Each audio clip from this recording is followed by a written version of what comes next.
नीट paper प्रकरणातली एक मोठी अपडेट समोर येते। आरोपींनी गुण वाढवून देण्यासाठी 5-5 लाख रुपये उकळल्याची माहिती पोलीस तपासात समोर आली। आरोपी संजय जाधव, जलील पठाण यांच्या चौकशीत ही माहिती समोर आली। तर लातूर पोलिसांना नीट प्रकरणातील आरोपींकडून 14 ओळखपत्र मिळाली आहेत। या ओळखपत्रांची तपासणी केल्यावर त्यातील काही ओळखपत्र बिहारची असल्याचं उघड झालं।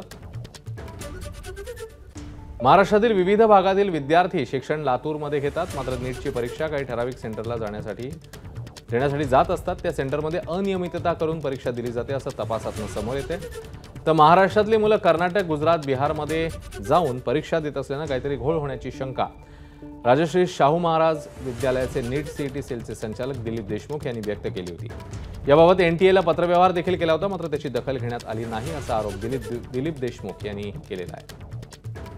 एका पालकांनी मला कल्पना दिली की सर अशी मला शंका आहे की नीट परीक्षा मॅनेज होती आहे आणि महाराष्ट्रातलं ज्याचं एज्युकेशन झालेलं आहे 10वी आणि 12वी महाराष्ट्रातच झालेली आहे, परंतु ज्या विद्यार्थ्यांनी परराज्यात सेंटर घेतलेलं आहे नीटचं त्या विद्यार्थ्यांना म्हणजे अपेक्षेपेक्षा जास्त गुण मिळालेले आहेत असं आम्हाला वाटतंय।